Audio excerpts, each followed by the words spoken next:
Hey guys, it's Brooke Taylor. Welcome to our first episode of 2024 Inside Renovation. We're so excited today to talk about our goals and sort of how the beginning of this year has gone so far. We're going to hit on 21 days of prayer and fasting, how that went for Pastor Kody and his family and what he's believing for 2024.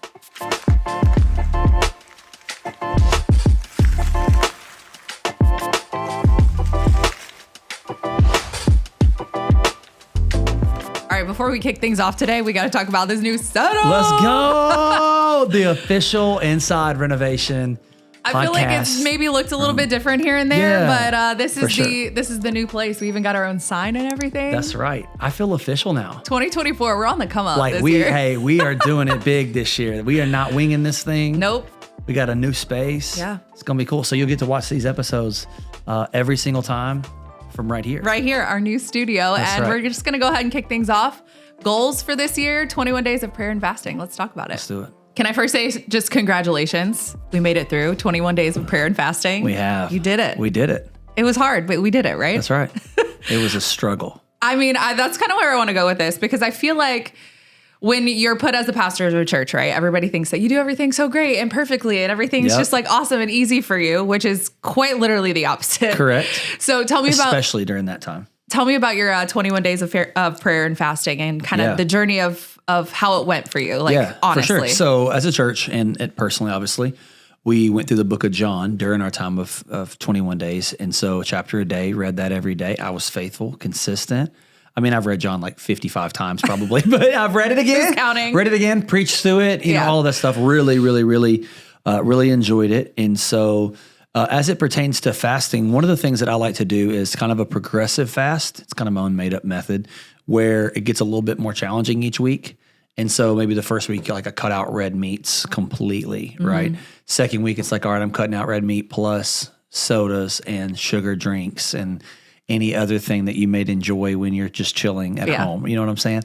And then the final week, it's like I'm cutting out all like solid food except for like protein shakes type stuff. And then at dinner, I can only eat like grilled, healthy, baked meals, like no Chick-fil-A, though you tried to bring me some today. I'm still like I'm not back yet. Okay. Yeah. But anyway, so the fast itself went really well, but the purpose of it, right, is to really get disconnected from the world so you can connect with God. And I really love that time of the year. And it is a routine. Like some people are like, oh, y'all just kind of do that. It's like, yeah, because I want to start my year with God and I want to start my year with vision. And you see that when Daniel does that, like you go study the book of Daniel, whether that be, you know, the front of Daniel or Daniel 10, where he does fast for 21 days and takes a break from eating specific types of food, where we get our Daniel fast from. You see that at the end of that, the clarity, the vision, the strength that Daniel had. And so that's why we do it, right? Yeah. So for me, just to walk away from that time with clarity and just believing God for things that really stretch my faith this year. What I'll also say on the other side of that, so there's a lot of it that went great, and we can dive more into that, and maybe what some of those things look like. But the challenge is like, I get attacked spiritually in 21 days more than any time. Well, I mean, that specific example, I'm like, hey, you want Chick-fil-A? And you're like, like, I'm still not done. Yeah, but like I'm talking, I don't want to make everything like overly spiritual, but the spiritual warfare that happens in 21 days, maybe for everybody, I just can speak for myself and my family, is the real deal. And I'm not saying like there's a devil under every rock or anything like that. I'm just saying like, I'm talking about sickness after sickness after sickness after like, you know, snowstorm that puts you out and kids that are sick or whatever. And I'm not saying the devil called everybody get the stomach bug. That's not what I'm saying. Yeah. What I am saying is like the ability to focus and the ability to be in the right headspace, to write sermons, to lead a team, to lead a church, and get the year started off on the right foot. I'm like, yo, can we just do January over? Like January gave me 2020 COVID vibes. Yeah. Like, I don't know about you. It really did. I'm just like, are we back? Like, are we back in 2020? Like, I want to start over. That full week of like kids not being in school, everybody can't work. Like it really did take you back to those isolating where I'm like, I haven't left my house in 5 days. That's right. Yep. Everything is not okay. And we had to do church. We had to do church online. And I was like, yo, I know that this parking lot is covered in ice, but the idea of having to preach to an empty room, looking at a camera as if there's people there and I can see you on the other side. I'm like, all right, I got to get some people in the room. Thankfully, we had like 150 people show up in the room still. Everybody in Sumner County that had 4-wheel drive showed up. That's right. You know, but it was just like, man, like it's challenging. And I think it created this, like, at least for me, of like the need for community.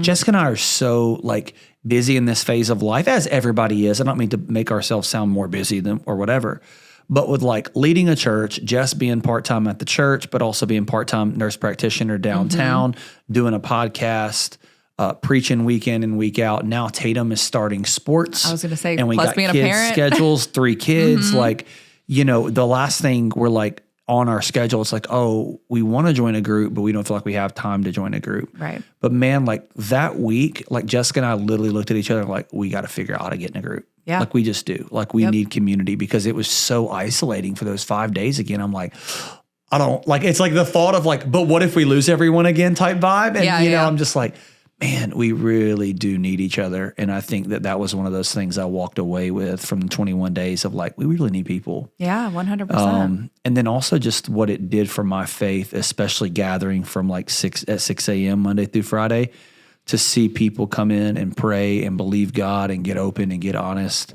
It just was like, man, I didn't sign up to start a Sunday service. Like we decided to plant a church, and a church is more than Sunday morning. And so to get to see people like sacrificially, and I know that sounds like that's very first world problem kind of thing. Like, oh, it's such a sacrifice to get up at 5:30 to get to prayer. But like to get there at 6 a.m. when you got kids, you got to get to school or work or whatever. Like I brought Truett multiple times, and he's sleeping in his car seat, or people are rocking him, or I'm walking around praying. Like there's just that like sacrificial component, that desperation. And I've said this before, but like desperation is the door that breakthrough walks through. Yeah. And I believe it. Like if you want to see breakthrough in your life, it's going to require a desperation from you. And I think that that's really the beautiful thing about, the 21 days at the front of the year. I love that you brought up the fact that it's spiritual warfare and kind of that thing, because during my experience of the prayer and fasting, I kept having these crazy nightmares. Okay. And it was like just like really random things. And it always had to do with my daughter. And like I've shared with you, and like we've finally announced it, but like we're having another baby. Let's and go! I was like, whoa! You haven't announced it on the Inside Renovation podcast. I have not announced it on the podcast. The last time we recorded though, you dropped that bomb on us. I did. I told you and Jess that day. That's right. But I feel like it was just kind of like the enemy trying to steal the joy of this great new season we're walking into that we've been praying for. And it's just like, I feel like the enemy really knows when you're trying to fine tune your Jesus details, he's like trying to get all up in there. And it's crazy. Right. It is.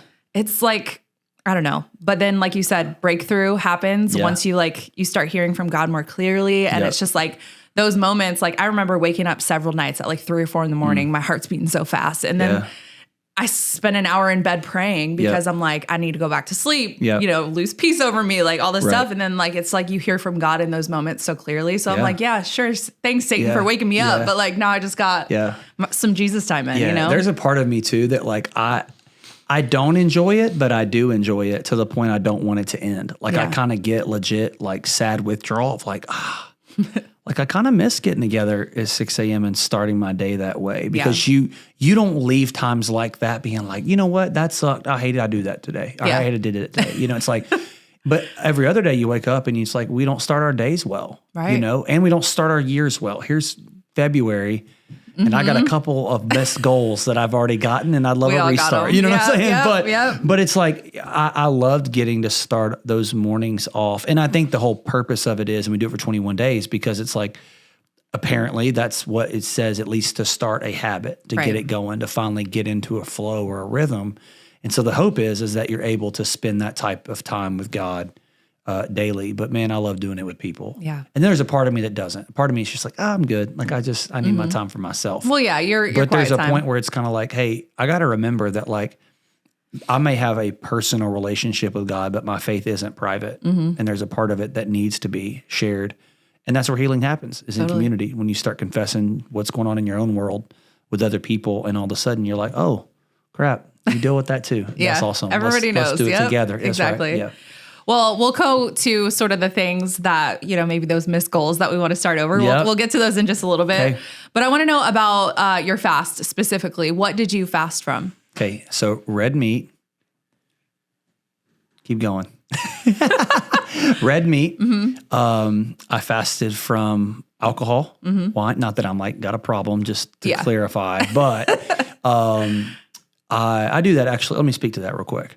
I do that because I want to make sure that I never do. So it's very preventative for me. It's very like, I want to make sure that I don't rely on this in any way when I'm stressed out, when I'm tired. So anyway, front of the year, everything going on, perfect time to get rid of it, you know? Yeah, so 100%. So red meat, because I eat red meat like every day, like steak or burger or something, like it's in my diet every day. So my cholesterol's super high. So there's reason for that. Like an old man over here. I don't want to get gout again in my toe. You know what I mean? Gotta fast from them things making me It's a feel gout older. fast. It's a gout fast. I ain't getting that joker again. So red meat, alcohol, and then again, we kind of went that progressive way where then it was like sweets, and then it was like during the day, like 2 full like meals, and then just switched to like a nighttime thing. Yeah. And again, I do that because like sometimes you can jump into things like too hard and too fast, and it's almost you get to this point like you have to prove yourself to do it. And I really think that a lot of the fruitfulness that's come from my life is not when I find myself like straining, like it's sacrificial, but like I don't want to have to strain to produce it. I just want to go, okay, I'm giving this up, and I want to be able to replace that time with God. So that was mine. Removed those things, and I considered doing like a water only, like no food, just being extreme. Carrying around your Stanley cup. It's just too, like, it's almost too predictable for me. Cause if you had to guess what I fasted from, you would probably think I was probably pretty extreme. Yeah. But the reason I don't get super extreme is because I actually fast multiple times a year when our church doesn't. So like it's a quarterly thing for me. And so, that's what I felt convicted to fast from at the front. What about you? Okay. So mine was a little off. I guess, I don't know, not off topic, but since we found out we were pregnant, my husband was like, okay, you can't go crazy on like fasting sorts of food because you never know like what you're going to be craving or that kind of thing. Right. So, my life is like social media. Yeah. Literally everything is social media. And it's just like, you find yourself just like mindlessly scrolling like at the end of the day. Right. And I really made intentional time to like fast, like it was like 6 o'clock. I think it was Andrew gets home around 5:30, like 6 p.m. till night, like till I go to sleep, like staying off my phone, staying off social media. Yeah, it's great.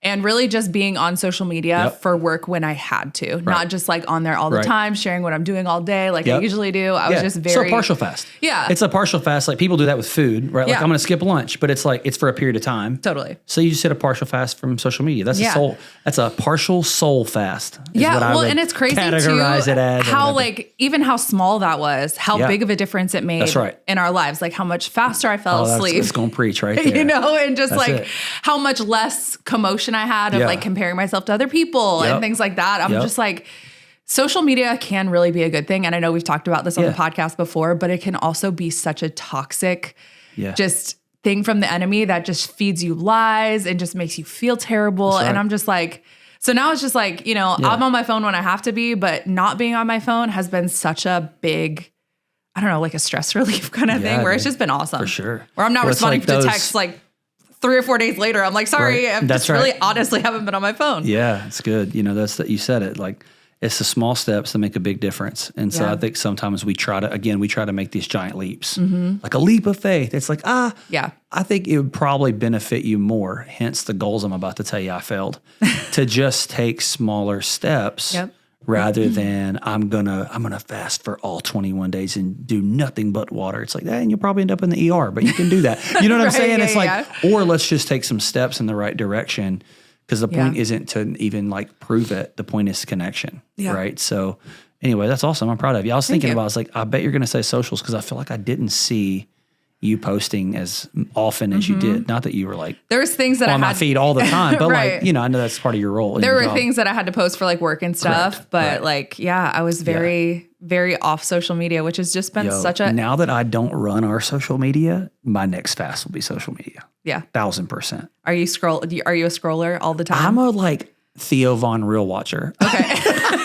So you're just, hey, Theo, if you're watching, dog, come on the podcast. Please, you can come on the podcast. It's fine.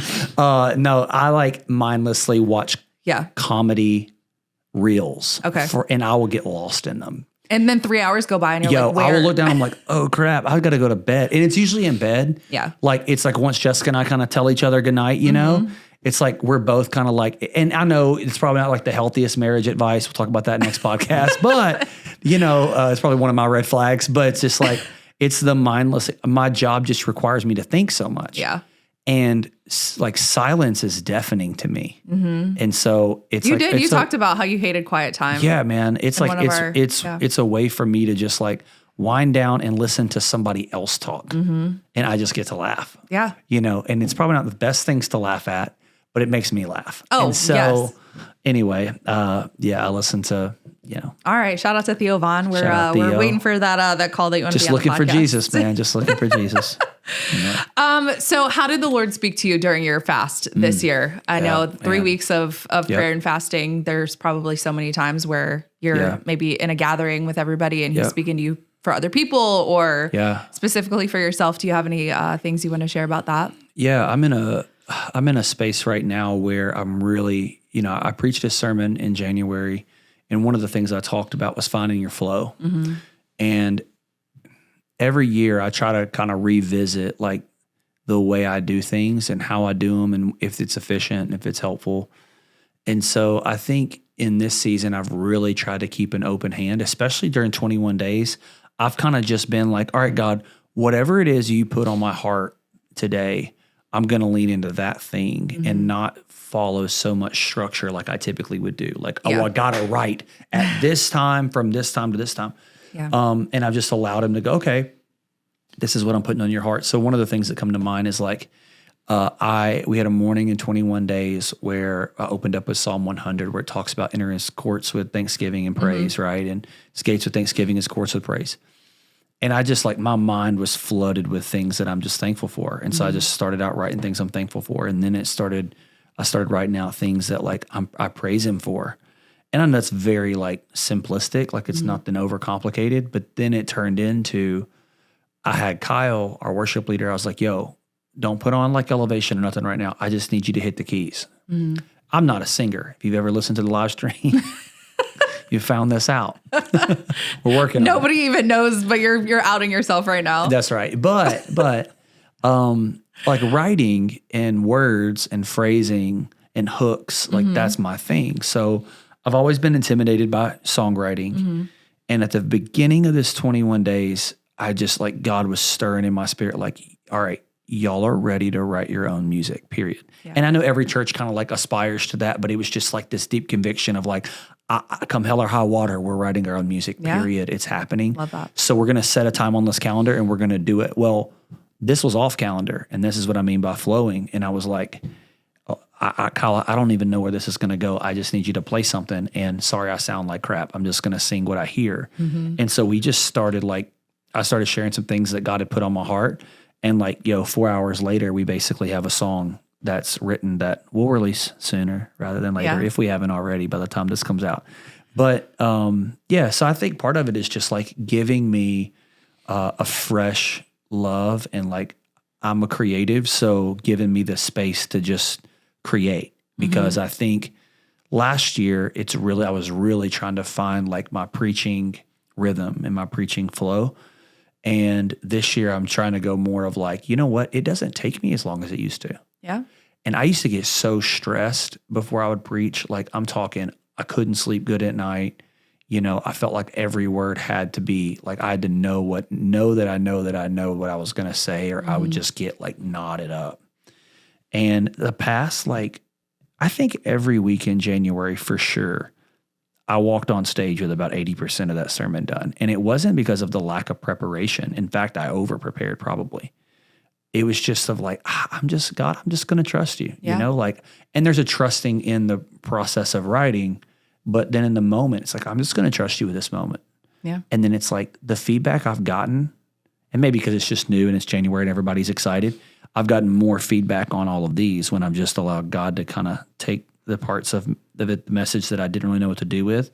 And I've enjoyed it to the point I'm like, I wish that I would have done that series longer. I'm kind of mad at myself that we only made it 4 weeks. But when I set the series and planned my year, I didn't really know that it was going to be good. And I think it ended up being pretty pretty well received. And I know at least it spoke to me. So anyway, that's what God's been teaching me like in that. And then also like my word for the year is why am I blanking? Intention is being intentional, intentionality. And so I think there's some real specific goals that I have about being intentional with my kids. Like Tatum's going to kindergarten in August. And there's just some things that like I go, man, as a dad, I need to make sure I teach him that. And I have these memories with him before he goes to school, you know? So like in my mind, I'm already going like, okay, as soon as it warms up, I'm taking him fishing. Like we got to catch some of it. He's been fishing before, but like me and him fishing, you know what I'm saying? Like, okay, we got to go fishing. We signed him up. He's been playing basketball. We're signing him up for T-ball. So like basic stuff, catching a ground ball, throwing the ball, like that is what matters to me in this season more than like church ministry, because that's my first ministry. Totally. And I just have to have those intentional moments with him specifically being the age he is. Not that Jet or True, it doesn't matter, but some intentional moments with Tatum is what kind of I'm looking at for 2024. So I love that. Yeah. Intentional time is so important too, not just for family, but like so many aspects of your life. So I love that you can kind of like take those, but then also like specifically dive in like, this is what I want to do intentionally with blank. Well, everybody has their love languages, right? Yeah. But I don't know anybody that doesn't appreciate quality time. For sure. Like when you look at the 5 love languages, right? Like quality time's the one that's kind of like, it may not be the number one way, but it's the second way. If it ain't the first way. Because it's like, without relationship and quality time in it, what's the point of the other ones? Right, 100%. Buy me things, serve me, talk to me, touch me. Yeah. But if me and you ain't connecting at the end of the day, it doesn't matter. You know what I'm saying? So you can't get mad at quality time. No, for sure. It's like you can't get mad at quality time. So that's where I'm like, all right, I'm getting intentional with quality time in 2024. I love it. Yeah, it's a very broad goal because then I can get more specific as I need to. Totally. Yeah. And you can get it, like you said, like specific as the, you know, the hills and the valleys come, you can decide how those go. Yeah. Let's talk about your missed goals.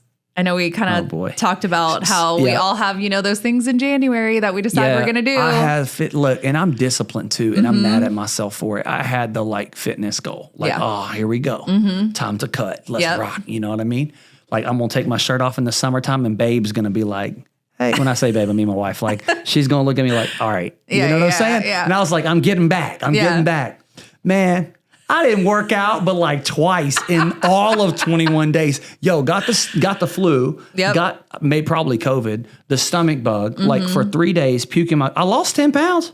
I mean, but not from working out. So God's like, oh, you want to lose some weight? I got you, bro. You know what I'm saying? Like, it ain't going to be how you thought it was going to be. So the fitness goal wrecked. I mean, just straight wrecked. So we're hoping February is a stronger month in that department, for sure. Like, 100% is going to be. But I will tell you that same fitness goal. I was like, okay, I'm going to work out 3 days a week. It's going to be awesome. And then like this pregnancy nausea was like, no, you weren't. That's right. Yep. I was like, I think I spent more time January horizontally than I was vertical. Like just laying on the couch, just like sick. And I'm like, you know what? Maybe this is. I hate being sick so much. It derails everything. But then I found myself in like a downward spiral. I'm really like, and it makes me mad because I used to not be this way. Like I prided myself with like discipline. It's like I can eat grilled chicken, rice, and broccoli every day. What is it? And my husband says, he says functionality over taste. And I'm like, no. And I could do that, but for a long time. But I just love Chick-fil-A, you know, and I love Chipotle. Like, and so, those goals are not really, that's not really doing too hot right now. Well, but we're going to work on it. I was like, here's the thing. Like you were talking about earlier about like your prayer and fasting goals. Same with fitness goals. Like you can't overdo it. You got to set those really small, reachable goals. And that's what I did, but I still failed. Just get in the gym and my goal literally. So my goal was, it wasn't a weight goal. My goal was to get in the gym 6 days a week and sweat all 6 times. Got it.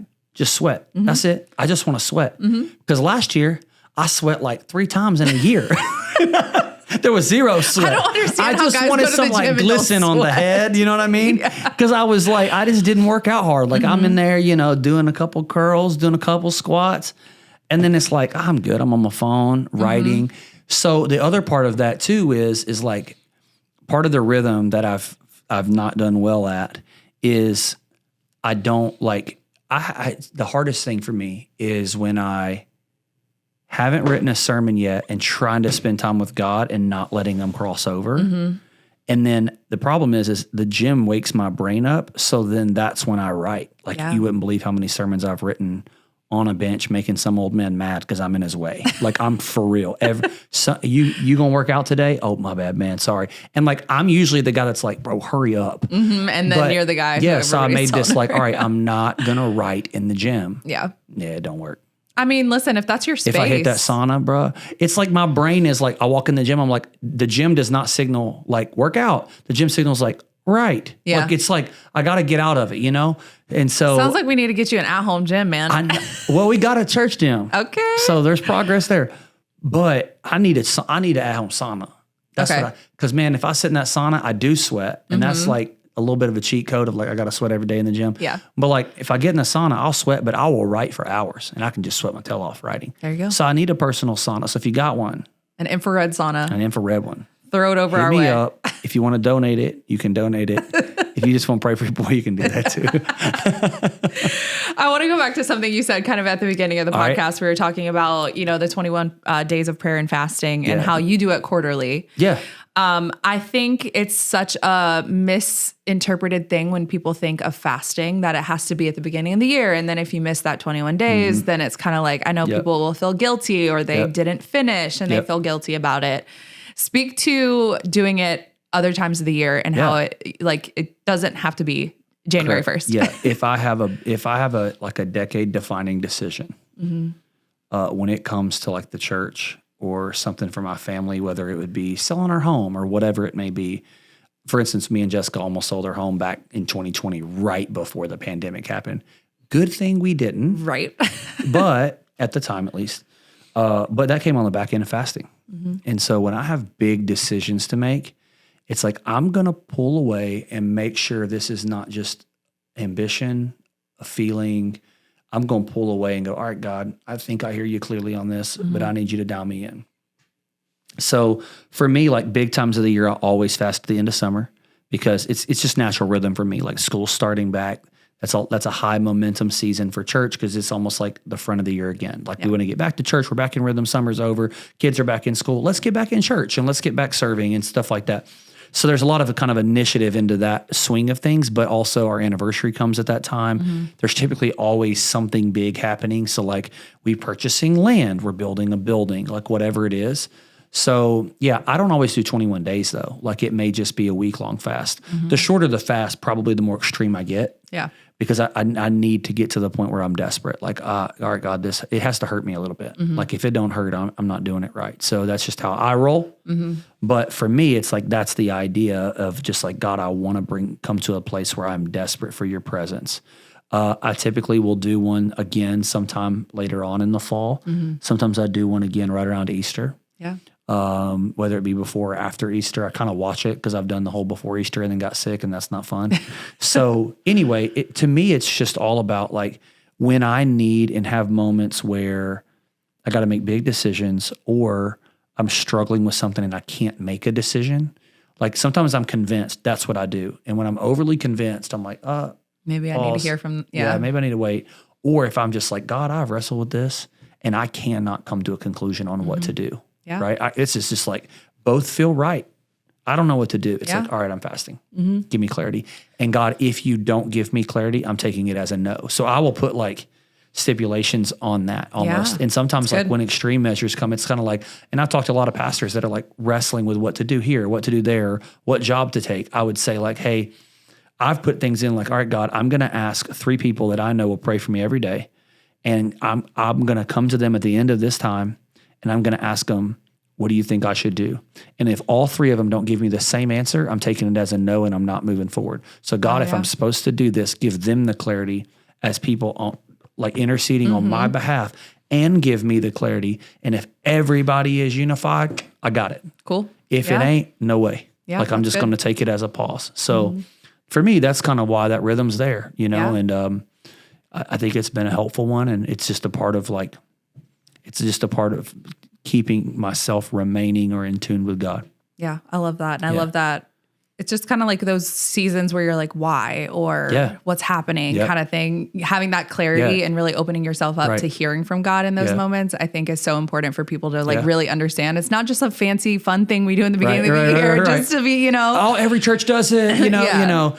The other things too is like, you got to look for those seasons where you struggle. Mm-hmm. Like, I mean, like seasonal depression. Yeah. I mean, Valentine's Day is coming up. Relationships, people are going to struggle with it the next week. There's certain times of years that if you have the tendency to make dumb decisions in, or you're really lonely, or you tend to isolate, or whatever it may be a time where you go, all right, I'm disconnecting from anything and everything that's going to draw me away from God so that I can get closer to him. Yeah.